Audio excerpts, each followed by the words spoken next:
സംസ്ഥാനത്ത് വാണിജ്യ പാചകവാതക വിലയിൽ വൻ വർധന. 19 കിലോയുടെ LPG സിലിണ്ടറിന് ഒറ്റയടിക്ക് 195 രൂപ 50 പൈസയാണ് പൊതുമേഖലാ എണ്ണ കമ്പനികൾ വർദ്ധിപ്പിച്ചത്. ഇതോടെ കൊച്ചിയിൽ സിലിണ്ടർ വില 2000 കടന്നു.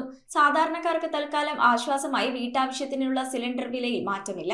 പൊതുമേഖലാ എണ്ണ വിതരണ കമ്പനികൾ വാണിജ്യാവശ്യത്തിനുള്ള LPG സിലിണ്ടർ വില വീണ്ടും കുത്തനെ കൂട്ടി 195 രൂപയാണ് ഉയർത്തിയത്. ഇതോടെ കൊച്ചിയിലെ വില 2092 രൂപയും കോഴിക്കോട് 2214 രൂപയും തിരുവനന്തപുരത്ത് 2113 രൂപയുമായി. വീട്ടാവശ്യത്തിന് ഉപയോഗിക്കുന്ന സിലിണ്ടറിന്റെ വില തൽക്കാലം കൂട്ടിയിട്ടില്ലെന്നത് സാധാരണക്കാർക്ക് ആശ്വാസമാണ്. എന്നാൽ മാർച്ച് 7-ന് ഈ സിലിണ്ടറിന്റെ വിലയും 60 രൂപ വർദ്ധിപ്പിച്ചിരുന്നു. തിരുവനന്തപുരത്ത് 922 രൂപയും കൊച്ചിയിൽ 920 രൂപയും കോഴിക്കോട് 921 രൂപയുമാണ് വില. വാണിജ്യ സിലിണ്ടറിന്റെ വില കമ്പനികൾ തുടർച്ചയായി കൂട്ടുകയാണ്. കേന്ദ്ര ധനമന്ത്രി നിർമ്മല സീതാരാമൻ ബഡ്ജറ്റ് അവതരണം നടത്തിയ ഫെബ്രുവരി 1-ന് വാണിജ്യ സിലിണ്ടറിന് 49 രൂപ കൂട്ടിയിരുന്നു. ജനുവരി 1-ന് 111 രൂപ വർദ്ധിപ്പിച്ചതിന് പിന്നാലെയായിരുന്നു അത്. തുടർന്ന് മാർച്ച് 7-ന് 115 രൂപ കൂട്ടി. സംസ്ഥാനങ്ങൾക്കുള്ള വാണിജ്യ LPG സിലിണ്ടറുകളുടെ വിഹിതം കഴിഞ്ഞ ദിവസം 20% കൂടി കേന്ദ്രം പുനഃസ്ഥാപിച്ചിരുന്നു. ഇതോടെ മിക്ക സംസ്ഥാനങ്ങളുടെയും ആകെ വിഹിതം 70%.